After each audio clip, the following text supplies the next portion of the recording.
टीकाकारम अवरुचिम भाष्यकारम पतंजलिम पाणिनिम सूत्रकारम च प्रणतोस्मि मुनित्रयम् नत्वा सरस्वतीं देवीं शुद्धां गुण्यां करोम्यहं पाणिनीय प्रवेशाय लघु सिद्धांत कौमुदी।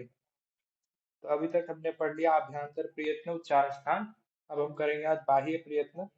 फिर उसके बाद एक बार दृष्टि डालेंगे किस पे, तुल्यास्य प्रयत्नम सावंडम। कल भी कक्षा करेंगे और कल तक इस सूत्र को समाप्त कर देंगे, क्योंकि हमारा लक्ष्य है 10 तारीख तक हो जाए संज्ञा प्रकरण समाप्त अच्छे से, मतलब पूर्ण रिवीजन के साथ, क्योंकि एक तो प्रकरण तो खत्म हो गई संधि का।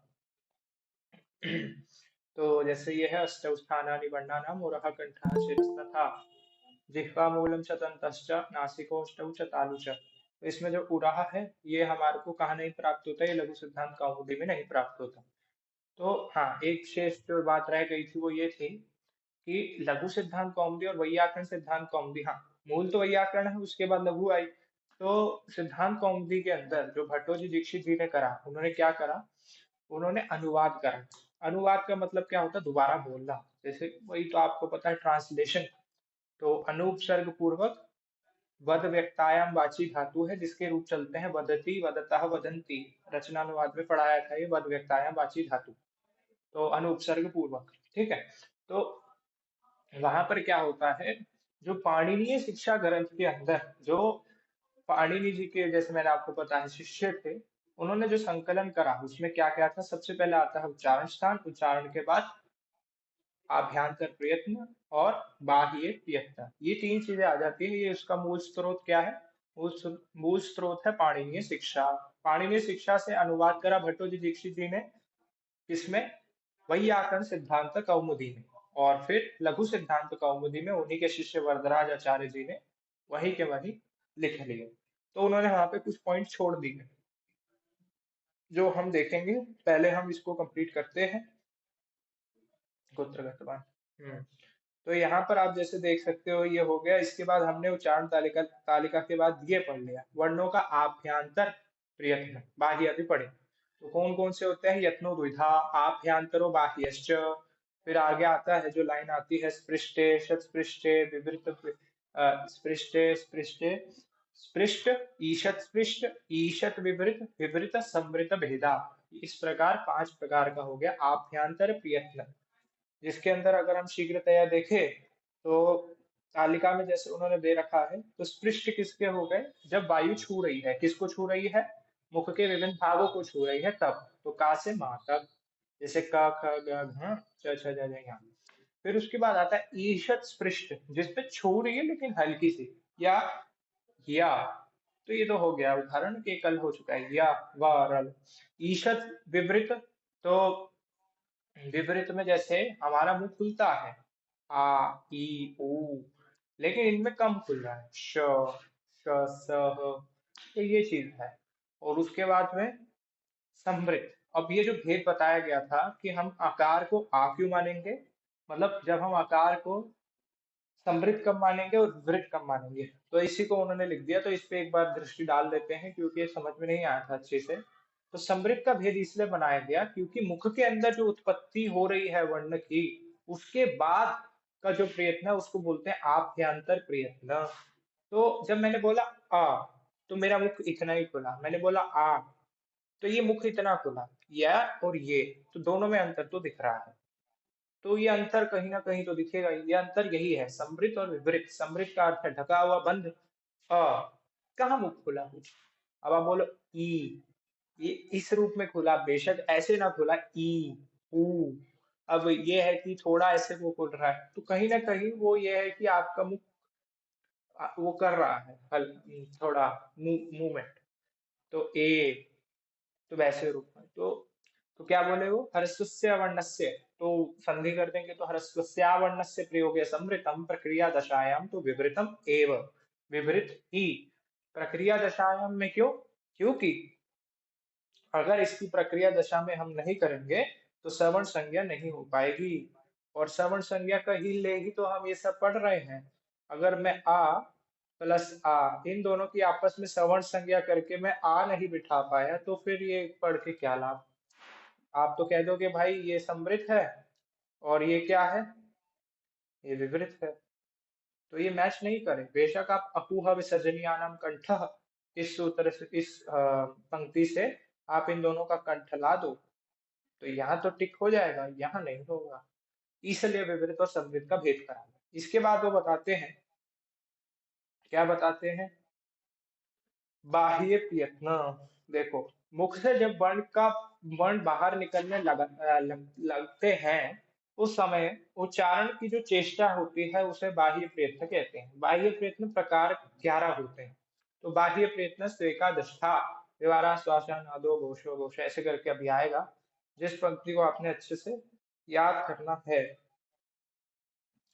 अब इस कोई मूल के लिए बोलता नहीं तो क्या भेजा जाए मूल, कि भाई मूल की वीडियो बाकी यूट्यूब पे तो बहुत अच्छे अच्छे विद्वत जना ने क्या डाल रखी है, तो वहां से भी ढूंढ के डाल सकते हैं। क्या लिखा है, बाह्य प्रयत्न बाह्य प्रयत्न स्वेकादशा दष्टा विवारः संवारः श्वासो नादो घोषो घोषोल्प प्राणो महाप्राण महाप्राण उदातो स्वरितश्चेति। अब एक बार सुन लेना कि मैंने यहाँ पे क्या बोला, दोबारा सुनना। वहां पे विवारः संवारः श्वासो नादो घोषो घोषोल्प, घोषो घोषोल्प, ये पढ़ रहा हूं मैं, घोषो अल्प ये नहीं पढ़ रहा। घोषो घोषोल्प प्राणो महाप्राण उदात्तो नुदातः स्वरितश् चेति। तो स्वरितश् चेति ये है। तो उसके पहले क्या लिखा है, ह्रस्वस्यावणस्य प्रयोगे संवृतम प्रक्रिया दशायाम तो विवृतम एव। तो ये हो गए 11 प्रकार। अब 11 प्रकार का तो भेद भी आएगा। तो यहाँ पर देखिए, उन्होंने लघु सिद्धांत कौमुदी में नहीं बताया इन 11 प्रकार का अर्थ क्या होता है। वास्तव में सच बात बताऊं तो ये जो बहुत छोटे छोटे सूक्ष्म भेद होते हैं जो आसानी से समझ में नहीं आते, और वास्तव में बहुत पढ़ना पड़ता है, भाषा विज्ञान इत्यादि ग्रंथ, तब जाके थोड़ा इसमें समझ में आता है, क्योंकि ये थोड़ा डीप का विषय है। लेकिन मैं वो ढूंढ के ले आया हूँ तालिका जो उन्होंने लिख रखी थी, तो एक बार ये देखते हैं। तो यहाँ पे देखो क्या है, 11 है हमारे पास। तो 11 के तो भेद हम पहले 11 को क्या करते हैं, सबसे पहले हमारे पास 3 आते हैं। तो वो कौन कौन से हैं, सबसे पहले नहीं अंतिम में, उदात्त, अनुदात्त और स्वरित। तो ये किसके होंगे हरिओम जी, ये 3?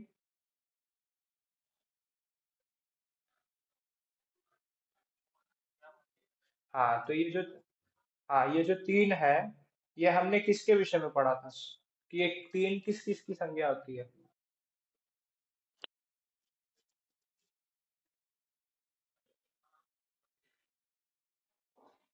तो ये भैया हल की होती है या फिर अच की होती है। तो यही तो है, तो ये अच की होती है। तो अब आपने जैसे बोला, तो ये हल की नहीं होती। तो ये तो भैया क्लियर हो गया कि ये जो 3 है ये बिलोंग करते हैं स्वरों के, और ये हल के नहीं होंगे। तो हमने 11 में से 3 हटा दिए, और कितने शेष रह गए, 8। तो ये 3 भेद हो गए। ये अब ये 3 भेद हम पढ़ चुके हैं, तो अब इसको एक बार याद करा लो। तो वृत्ति वहां पे नहीं दे रखी, क्या थी, तालवादिशु सभागेशु निष्पन्नो जुदात जुदात की जुदात उदात संज्ञा से ऐसे करके था, कि तालवादिशु सभागेशु निष्पन्नो निष्पन्नो अच उदात्त संज्ञा से। ऊर्ध्व भागे भी था वहां पे। ऊर्ध्व भागे क्या होता है, ऊपर। तालवादिषु सभागेषु निष्पन्नो ऊर्ध्व भागे अच उदात्त संज्ञा स्यात्, ऐसे करके उन्होंने वृत्ति बना रखी है वैयाकरण सिद्धांत कौमुदी में, थोड़ी सी टेढ़ी मेढ़ी हो सकती। तो ऊपर वाला भाग हो गया, तो ये हो गया भैया आपका उदात्त। ये नीचे वाला भाग अनुदात्त, और जिसमें कुछ भाग, जैसे कि वन, ये ह्रस्व है, तो इसके अंदर कुछ भाग 0.5 हो जाएगा उदात्त का, और 0.5 हो जाएगा किसका, हो जाएगा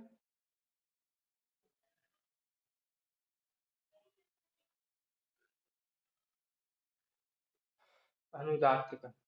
ठीक है। तो ये हो गए 3 भेद। अब उसके बाद ये 3 भेद आपको हो गए। अब इनमें से माइनस करते हैं, 11 में से 3 चले गए, अब इसमें से 2 माइनस करते हैं, कितने बच गए, 6। दो कौन कौन को इससे, अल्प प्राण महाप्राण। तो आनंद जी, आपको इन दो नाम को पढ़ के क्या पता लग रहा है कि इसके बारे इसमें यहाँ पे क्या बताया जा रहा होगा? अल्पपुराण महापुराण।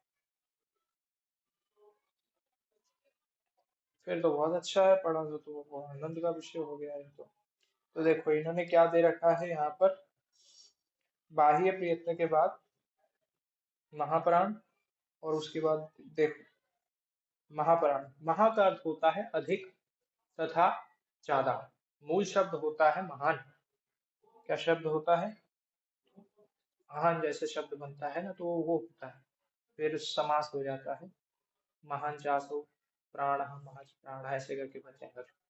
तो महा का अर्थ है अधिक या ज्यादा, प्राण का अर्थ हुआ वायु। जिस वर्ण को बोलने के लिए भीतर से अधिक वायु फेंकनी पड़ी उसे महाप्राण कहते हैं। तो महाप्राण वर्गों के द्वितीय, चतुर्थ और शल वर्णों का बाह्य प्रयत्न महाप्राण होगा। तो उन्होंने एक लाइन लिख दी, वर्गाणाम। वर्गाणाम कहाँ बना? कहाँ बना रही हूँ जी वर्गाणाम?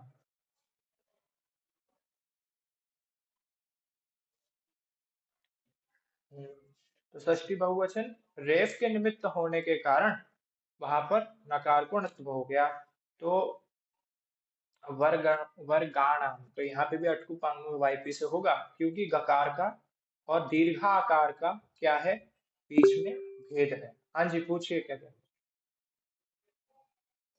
षट और षड, दोनों बोला जाएगा। देखो होता ये है कि आप पढ़ते हो रामात और दूसरा एक पढ़ते हो रामात, ठीक है, ता था द। अभी आपने पूछा षट और दूसरा क्या था, षड, टा ठा ड। तो ये देखो मूल रूप से क्या एक संधि हो जाती है, झलाम जोशों तय करके बहुत तीसरा कर देता है हर जगह पर, वर्गीय व्यंजन में तीसरा आदेश हो जाएगा। और जब तीसरा शेष होता है तो वर्ग पहला भी विकल्प से हो जाता है। तो ये सब संधि का विषय होता है कि कैसे कैसे होता है। तो आया है विषय तो देख ही लेते हैं। जैसे ये शब्द है, अब यहाँ पर देखो, कोई भी, अब ये देखो जब तक पूर्ण रूप से उसका वो नहीं होगा ना तब तक थोड़ा होगा, लेकिन एक बार देख लेते हैं। जैसे देखो यहाँ क्या लिखा है, रामाद और रामात। तो ये तकार भी है दकार भी है, आप क्या पढ़ोगे फिर? दोनों पढ़ेंगे, क्यों? क्योंकि यहाँ एक सूत्र होता है पद विभाग नहीं, हाँ वावसान। तो वावसाने ये जो सूत्र है, देखो क्या लिखा है, इति अवसाने परे, अवसान के परे होने पर दकारस्य वैकल्पिके, हाँ, वैकल्पिके चरत्वे, चरत्वे तकार। अब ये आपने समझना नहीं है, आपने सिर्फ वैकल्पिके, वैकल्पिक में आपने ये अर्थ लेना है। तो यानी वैकल्पिक यानी होगा भी और नहीं भी होगा। तो रामात भी बना और रामाद भी बना, बस ये देखना, मैं इसलिए वहां पे फोकस कराया। ठीक है, तो शर्ट शर्ट दोनों बनते हैं, वहां पे भी यही चीज आपने समझनी है। ठीक है, वो दिखा देना चाहिए। ठीक, तो अब आते हैं महाप्राण पे। तो जिसमें महा, महा भी है और प्राण भी है। तो अब क्या है, वर्गाणाम द्वितीय चतुर्थौ शलश्च महाप्राणाः, ये लाइन। अब देखो क्या है, अब बोलो आप, का, हाथ रख लेना प्रैक्टिकल के लिए, का ख, गा घा ङ। तो जब आप बोलोगे खा और घा, जब आप बोलोगे खा और घा, चा छ, जा झा, फिर यहाँ टा ठा डा ढा णा, ता था दा धा, साथ में आपने बोलना है। तो जब आप ये द्वितीय और चतुर्थ वर्ण पढ़ रहे होगे, जैसे कि का और खा, ओ खा और गा, झा छा और झा, ठा और ढा, था और धा, पा और फा और बा, भा। हाँ जी बोलिए सृष्टि। तो भैया, हमारे जो भगवान है, हमारे जो इष्ट है, उनका नाम विष्णु नहीं है, उनका नाम विष्णु है, विष्णु है। अल्प प्राणाह, अल्प प्राणाह नहीं है, वर्गाणाम, वर्गा नाम नहीं है, णा बोलिए णा। तो उसमें क्या आता है, यस्य स्मरण मात्रेण जन्म संसार बंधनात् विमुच्यते नमस्तस्मै विष्णवे प्रवजिष्णवे, प्रभ विष्णवे, वो जैसे विष्णवे जैसे बोलते हैं तो ड़ा है ड़ा, वही मैं चेक कर रहा था। कृष्ण होता है, कृष्ण नहीं होता। ये बात हो सकती है आप ब्रज के हो तब ठीक है, लेकिन संस्कृत को कृपया सही, ब्रज वाले तो कृष्ण ही बोलते हैं, उनको तो नहीं कहते। तो वर्गाणाम प्रथम तृतीय पंचमा, पहला तीसरा और पांचवा, और यणश्च, यणश्च इत्युक्ते किम, य व र ल। तो अब बोलिए वही, जब हमने वो चेक कर लिया तो इसको चेक करने की आवश्यकता ही नहीं बची। का खा, का गा, का खा। तो यही होता है प्रैक्टिकल, कि आप उस चीज को वैसे समझो कि आप याद कर सको। तभी एक बार गुरुजी ने एक बार पढ़ाया था तो बोला था कि आप उच्चारण स्थान रट्टा मत मारो, समझो। क्योंकि सूत्र तो रट्टा भी मार लोगे, लेकिन उच्चारण स्थान ऐसे है कि परीक्षा में यही भी आया तो आप क्या लिखते हो, आप बिना याद करे लिख दो, तो यही है। तो अल्प प्राण हो गया का ग ना, उसके बाद नीचे हो गया यण, या वा रल। इस प्रकार 19 व्यंजन वर्णों का बाह्य प्रयत्न अल्प प्राण होगा। 19 + 14 33, 33 व्यंजन होते हैं। तो भैया हमारे ये हो गए विभाजन दूसरा। यहाँ पे अगर किसी को समस्या है तो माइक ओपन कर ले, अभी पूछ ले, फिर आगे बढ़ते हैं। तो हम कहाँ पर पहुंच चुके थे, हम पहुंच चुके थे 11 - 3 -2, तो 6 रह गए शेष। अब इन 6 को बांट देते हैं। तो ये तो हो गया कि ये 3 अलग पार्टी के हैं, ये 3 अलग संगठन के हैं, और ये 6 अलग संगठन के। और इन तीनों में भी, इन दो में 3 3 बांट देते हैं। तो ऐसे करके 11 को आसानी से बांटना है। ये तभी होता है कि भाई इतने ज्यादा क्या दे दिए इन्होंने। अब देखते हैं, देखो, खरो विवाराः श्वासाः घोषाश्च, यहाँ पे कहाँ गया वो, मैंने लिखा हुआ था। हम्म, ये देखो, बाह्य प्रयत्न तु एकादश था, विवारः संवारः श्वासः नादा घोष अघोष। मूल देखते रहना, मूल में जैसे संधि होके लिखा हुआ, मैंने यहाँ पे वैसे लिख दिया है। आगे अल्प प्राण, महाप्राण, उदात्त। अब वहां क्या लिखा हुआ है, उदातोनुदात स्वरित, उदातोनुदात स्वरित चेती, वहां ये लिखा हुआ है उदात्त अनुदात्त स्वरित च इति। तो ये हो गए 11। अब आगे की ये जो 2 लाइन है, ये हम पढ़ेंगे अब। खरः विवाराः श्वासाः अघोषाश्च, अघोषाः च। अब अघोषाश्च क्यों पढ़ रहा हूँ, क्योंकि मूल याद है। हर्षः संवाराः नादाः घोषाः च। तो ये खर और हर्ष की बात आ गई। तो बताओ, बेशक ये ऐप की बात है कि ऐप में एक ही सपोर्ट करता है इसके अंदर, लेकिन ये पहले ही इसमें वर्ण समामनाएं आ गए थे, तो हर हर जगह यही काम आता है, हर्ष। तो ये हर्ष एक प्रत्याहार है। तो अब पूछा जाए तो सृष्टि जी, हर्ष प्रत्याहार में कौन कौन से वर्ण आएंगे, थोड़ा बताएंगे बिना देखे चिंतन करके? तो बहुत बढ़िया। अब यहाँ पे हर्ष में आ गए हा से लेकर ये वाला शा तक, जब गणदश। तो जैसे उन्होंने बोला, चौथा, पांचवा, और तीसरा भी आ रहा है, तीसरा भी आ गया, और हमारे यण भी आ गए। यण यानी अंतस्थ, जो अंदर बैठे हुए हैं, इनका नाम इसलिए अंतस्थ है। तो ये हो गए। दूसरा हर्ष है तो दूसरा होगा खर, खा से ले लिया रा तक, तो ये रहा खर। ऐसे विभाजन 2 मिनट में होता है। अब ये मुझे बताइए आनंद जी, कि यहाँ पे उन्होंने खर क्यों लिया, ना कि खल क्यों नहीं लिया? ये तो शेष रह गया, खल क्यों नहीं लिया वहां पर, ये बताइए। तो यहाँ तक तो स्थिति हो चुकी थी, हा से लेकर शा तक। अगर क्लियर कर दे तो हा से लेकर शा तक, तो वहां पर उन्होंने खा से लेकर रा तक क्यों लिया, ये क्यों छोड़ दिया? ये 14वां माहेश्वर सूत्र से दुश्मनी थी क्या कोई? आया आप समझ क्वेश्चन? अब आपने इतना अच्छा उत्तर एक बार में दे दिया कि आप संस्कृत वाले ना भी होकर, मतलब संस्कृत वाले तो सब हैं, लेकिन दूसरे विषय वाले होकर भी अब क्या करें, अध्यापक बहुत अच्छा है। तो आगे बढ़ते हैं फिर। यही इसका उत्तर है कि ये जो है, यहाँ पर हमने खर ना लिया, हमने खल नहीं लिया और खर ले लिया। क्यों? क्योंकि हा की चर्चा तो हम किस में कर चुके हैं, हर्ष में कर चुके हैं। तो अब यहाँ पर जैसे उन्होंने बताया 3, 4, 5 और अंतस्थः यण, और खर में कौन कौन से आ गए?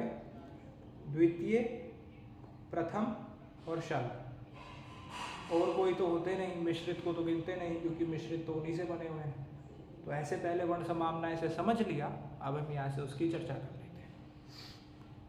तो आगे क्या लिखा हुआ है देखो, खर के विवार श्वास एवं अघोष, खरः विवाराः श्वासाः घोषाश्च। तो यहाँ क्या है? खर के विवार श्वास और अघोष है, हर्ष के संवार नाद एवं घोष। ये याद तभी रहेगा जब आप मूल को बस ऐसे याद करते जाओगे रट्टे की तरह। समझ तो लिया है लेकिन बिना याद करे नहीं आएगा तभी। हाँ जी पूछिए सृष्टि जी। तो जैसे उन्होंने अभी बताया, अब भैया हमारे को तो ऐसा नहीं बताया गया, जैसे उसमें एक फॉर्मूला नहीं होता कि पीरियोडिक टेबल को आपने याद कैसे रखना है, तो वो 9th 10th में बताते हैं। अब मैं ऐसे याद करा था, ये भी तरीका अच्छा है। खर में ले लिया विष, विष से वी का अर्थ होगा विवार, और फिर आगे आता है शकार, शकार का अर्थ हो गया विवार, श्वासो नादो घोषो श्वास, और फिर जो शकारोत्तरवर्ती आकार है यानी शकार में जो विद्यमान आकार है उससे क्या हो गया? अघोष। अब ये याद करना है, इसका अर्थ भी बताऊंगा, बिना रट्टा नहीं लगवाऊंगा कोई भी। सन, अब इन्होंने बोला सन्नाग, तो सन से हो गया संवार, नाद, घोष। तो ऐसे हम याद रख सकते हैं। तो क्या है? हर्ष इज इक्वल खर है विष, हर्ष है सन्नाग। ठीक है, तो दोनों तरीके हो गए। अगर मैं पूछूं तो आपने ये भी याद कर लेना है, मतलब ये बोल देना है। अब क्योंकि पूछूंगा तो जरूर, क्योंकि यार ये वाला जो पता है, सच बात यही है कि ये चीज़ छोड़ उसके बाद आगे बढ़ते हैं। तो इन्होंने कुछ लिखा है, ये जो था ये तो हम पढ़ चुके थे ना, इति कखाभ्याम प्राग अर्धविसर्ग सदृशो जिह्वा मूल्यः पः इति। अब देखो पह थोड़ा सा, जैसे पह एक होता है पह जो विसर्ग है, जैसे कि पुष्पः ऐसे, और ये पह पह थोड़ा सा नहीं, पह इति पहाभ्याम प्राग अर्धविसर्ग सदृश उपदमानीय। पहला जो आधा विसर्ग है वो क्या है? उपदमानीय है। तो ये हो गया। तो उसके बाद थोड़ा देखेंगे यहाँ से, ये अब इसका अर्थ समझ लेते हैं क्योंकि समय भी शेष नहीं रहा। तो ये वही तरीका है जो उन्होंने क्या बताया कि खर है विष और हर्ष है सन्नाग। खर है विष, हर्ष है सन्नाग, नाघ। तो अब यहाँ पर आपको ये चीज़ दिख रही होगी, ये जो मैं लाया हूँ यह वैयाकरण सिद्धांत की टीका जो उन्होंने हिंदी में लिखे है गोविंदाचार्य जी ने। तो बाह्य प्रयत्न से एकादश था, विवारः श्वन्वारः श्वासो नादो घोषो घोषोल्प प्राणो महाप्राण उदात्तोनुदातः स्वरितश्चेति। विवार, शनवार, श्वास, नाद, घोष, अघोष, अल्पप्राण, महाप्राण, उदात्त, अनुदात्त, स्वरित के भेद से बाह्य प्रयत्न 11 प्रकार का होता है। तो ये अर्थ एक बार ध्यान रख लेना। देखो, उत्तर काल होता है बाद, वर्णोत्पत्ति यानी वर्ण की उत्पत्ति से जो पहले का प्रयत्न होगा वो होगा आभ्यंतर यत्न, और जो उसके वर्णोत्पत्ति के ठीक उत्तर काल, मतलब जस्ट हो गई वर्ण की उत्पत्ति आ, तो आप जिस भाग का स्पर्श कर गए हो, तो मतलब ऊपर वाले भाग का तो उदात्त आ है, नीचे वाले का तो अनुदात्त है, मिश्रित है तो स्वरित है, ये बाह्य प्रयत्न होगा। लेकिन जब आप मुंह छोटा खोलोगे समृद्ध, क्योंकि बिना मुंह कम खोले आप बना ही नहीं सकते। क्या नहीं बना सकते? आकार का उच्चारण नहीं हो सकता। क्यों? समृद्ध तभी है, इसलिए वो पहले विद्यमान है आभ्यंतर प्रयत्न यत्न, और बाह्य बाद में विद्यमान है। तो आगे क्या लिखा हुआ है? अर्थात मुख के वर्णों से बाहर निकलते समय होने वाला यत्न बाह्य प्रयत्न है। यत्न ही बोलना चाहिए क्योंकि यत्नो द्विधा बोला गया है। प्रयत्न का मैंने एक लाइन बताई थी, याद है? प्रयत्न वाली कौन सी लाइन थी वो?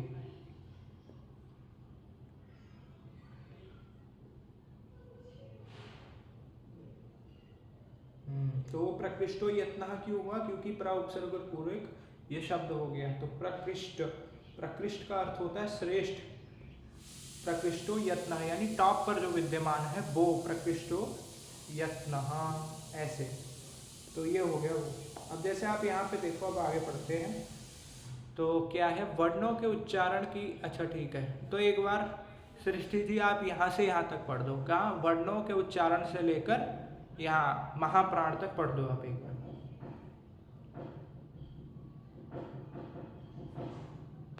उत्पत्ति क्षण ये वाला। हाँ हाँ, वहाँ से। वर्णोत्पत्ति क्षण के ठीक उत्तर काल में अर्थात मुख से वर्णों के बाहर निकलते समय होने वाला यत्न बाह्य प्रयत्न है। वर्णों के उच्चारण की बाह्य प्रतिक्रिया में मुख का खुलना विवार कहलाता है और मुख का अच्छी तरह से न खुलना संवार कहलाता है। भीतर की वायु का स्वर तंत्रों को झंकृत किए बिना वर्णों का बाहर निकलना श्वास कहलाता है। इसी तरह भीतर की वायु को विशेष रूप से झंकृत होने के कारण नाद कहते हैं। उच्चारण करते समय ध्वनि विशेष का होना घोष है और ध्वनि का अभाव होना अघोष है। भीतर की वायु का कम प्रयोग होना अल्प प्राण है और वायु का अधिक प्रयोग होना महाप्राण है। तालु आदि स्थानों के ऊपरी भाग से उच्चारित होना उदात्त और निचले भाग से उच्चारित होना अनुदात्त है। उदात्त और अनुदात्त का समाहार मध्यमा अवस्था की क्या होती है, स्वरित होती है। अच प्रत्याहारस्थ वर्णों के उदात्त अनुदात्त और स्वरित प्रयत्न ही होते हैं, क्योंकि पहले ही इनकी ये संख्याएं की जा चुकी हैं। बहुत पर्याप्त, धन्यवाद। तो जैसे अब आगे उन्होंने लिखा, यम के विषय में आगे बताएंगे। तो 5 प्रकार के अयुग वाहन होते हैं, उसकी चर्चा हम कल करेंगे। यम भी आता है जो लघु सिद्धांत में नहीं दे रखा। तो ये जो है देखो, सिद्धांत कौमुदी में कैसे दे रखा है, खयाम यमाह खयः कौ विसर्गः शर एव च एते श्वासानुप्रधाना अघोषाश्च विवृणवते। ये क्या लिखा है, ये उन्होंने चर्चा करी है श्वास और उसकी, मतलब बाह्य प्रयत्न की चर्चा करी है श्लोक के माध्यम से। लेकिन लघु सिद्धांत कौमुदीकार ने ऐसा नहीं करा। उन्होंने क्या करा, उन्होंने एक लाइंस दे दी। क्यों? क्योंकि तभी तो ये लघु सिद्धांत कौमुदी है। तो लघु सिद्धांत कौमुदी, अच्छा चलो इसी प्रसंग में पूछ लेता हूँ, पहले का याद नहीं। आनंद जी, क्या थी इसका लौकिक विग्रह, क्या बनता है अंतिम में लघु सिद्धांत कौमुदी का? तो जैसा उन्होंने अभी बताया कि पहले क्या होता है, सिद्धांता नाम कौमुदी थी, सिद्धांत कौमुदी, और उसके बाद होता है लघवी चासव कौमुदी।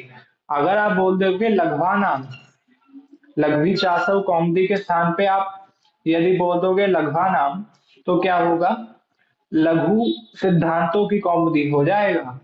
लघु सिद्धांत की कौमुदी नहीं है, वैयाकरण के जो बड़े बड़े सिद्धांत है उसकी छोटी चंद्रमा है। बेशक सिद्धांत सेम है, जो व्यक्ति अच्छे से इसका टीका सहित अध्ययन कर ले लघु सिद्धांत का, वो महाभाष्य जाके पढ़ सकता है। लेकिन यदि आप उसका लघवा नाम कर दोगे तो हो जाएगा छोटे सिद्धांतों की कौमुदी, यानी चांदनी। छोटे सिद्धांत नहीं है, जो महाभाष्य में कहे गए हैं वही यहाँ पर है। वो गुरु जी ने यही जो आपने लघवा नाम बोला वही एक्सप्लेन बहुत अच्छा करा था। तो यही है, पूछो जानो, ज्ञान की वृद्धि पढ़कर वो दोबारा बात करके हो जाती है। तो जैसे आपको यहाँ दिख रहा होगा पूर्वत्रा सिद्धम सूत्र है, यहाँ पर ये जो है ना, ये सब यहाँ पे दे रखा है, बाह्य प्रयत्न एकादशा, और यहाँ पे एक शब्द आता है पलकनी, ये पलकनी। तो यहाँ पे यम जो अभी हमने देखे थे वो है, बाकी वहां देख लेंगे। तो देखो ये अंतर मैं आपको दिखाना चाह रहा हूँ। जब वैयाकरण सिद्धांत पढ़ते हैं तो थोड़ा बड़े स्तर से पढ़ते हैं, लेकिन उसके लिए पृष्ठ भूमिका होनी चाहिए लघु सिद्धांत की, और लघु सिद्धांत भी पर्याप्त है। तो अभी जो हमने पढ़ा वो क्या था, वो ये था कि यहाँ पर जैसे हम देख सकते हैं कि विवार शनिवार क्या क्या होते हैं, हमें वो बता दिए गए। तो या तो विवार होगा या तो शनिवार होगा। तो यहाँ पे ज्यादा अंतर नहीं है, बाकी है कि रट्टा ना लगे इसलिए मैं अर्थ लेकर आया हूँ। जैसे कि आप बोलते हो विवार किसका है, विष का। तो हमने अभी पढ़ा था कि विष किसके होते हैं, हरिओम जी किसके होते हैं विष? ठीक है, तो ये खर के होते हैं। तो खर में हो गया वी, तो ये हो गया विवार। तो यहाँ पर जैसे उन्होंने क्या बोला, थोड़ा सा लक्षण घटित करते हैं, बाकी ज्यादा नहीं देखेंगे सब में। वर्णों के उच्चारण की बाह्य प्रतिक्रिया में मुख का खुलना विवार कहलाता है। तो खर है, तो जैसे हम बोलते हैं का, खा इत्यादि, च, छ, तो इस मुख को कह रहे होंगे। और जब आते हैं हम हर्ष पे, तो ग, घ, च, छ, ज, झ, तो वो उन्होंने सूक्ष्म भेद देखा होगा थोड़ा। बाकी इसके अब इतने डिस्क्रिप्शन में नहीं जाते। और यही है कि आप इसको जब याद कर लोगे तब आपको पता चल जाएगा कि संधि के सूत्र कैसे काम करते हैं। जैसे कि अब आपको दिखाता हूँ, यहाँ आप देख सकते हो कि एक सूत्र आता है ऊ कालो, आगे क्या है,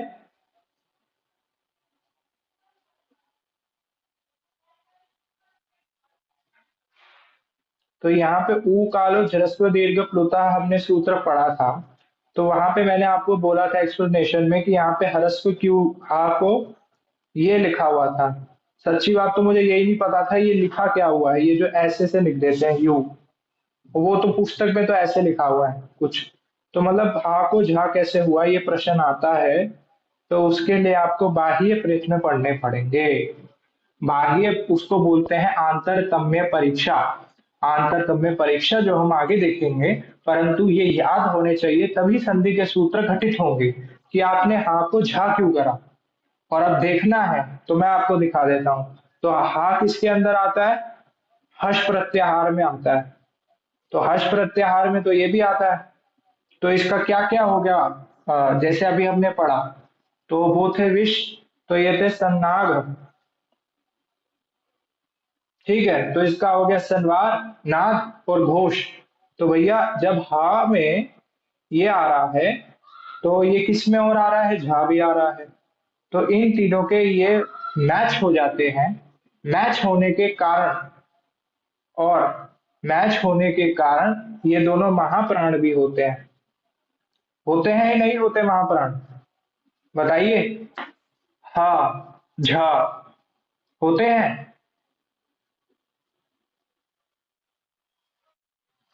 तो जब ये हो जाएंगे, इसलिए हा को झा आदेश होता है। अब सूत्र है जयो अन्य तरस्याम, तो वहां देखेंगे संधि में। लेकिन ये जो सारा हम चिंतन कर रहे हैं वो सिर्फ सिर्फ क्या मतलब है, संधि के लिए है, ताकि संधि में समस्या ना हो कि आप इस वर्ण को ये क्यों आदेश करते। तो मैं आज बोल देता हूं कि जो भी पढ़ रहा है, चाहे ऑनलाइन हो या आप लोग, जब तक आपको मुख से ये याद नहीं होंगे ना, कि जैसे मैंने अभी आपको बताया सन्नाग और ये महाप्राण, तब तक आप आगे नहीं पढ़ पाओगे संधि को। जैसे बताया था ये पहली सीढ़ी है, तो ये दूसरी सीढ़ी है, यहाँ से छलांग नहीं मारी जाएगी, चढ़ा ही जाएगा एक एक करके। तो आज का भाषण यही समाप्त हुआ। किसी का कोई प्रश्न है तो वो पूछ सकता है। आज हमने पढ़ लिए बाह्य प्रयत्न, आभ्यंतर यत्न हम पढ़ चुके हैं, और हमने उच्चारण स्थान भी पढ़ लिए। कल हम इन चारों का एक सिस्टम पूरा क्लियर करके तुल्यास्य प्रियतम सावर्णम की वो कक्षा एक बार रख के अच्छी तरीके से ये जो पूरा सूत्र इतना बड़ा है उसको क्लियर कर लेंगे। तो है किसी का प्रश्न कोई, अन्यथा ठीक है चलते हैं, एक बार मंगलाचरण करते हैं। वाक्यकारमवरुचिं भाष्यकारं पतञ्जलिं पाणिनिं सूत्रकारं च प्रणतोऽस्मि मुनित्रयम्। नत्वा सरस्वतीं देवीं शुद्धां गुण्यां करोम्यहम्। पाणिनीयप्रवेशाय लघुसिद्धान्तकौमुदीम्। श्रीराधां समर्पयामि।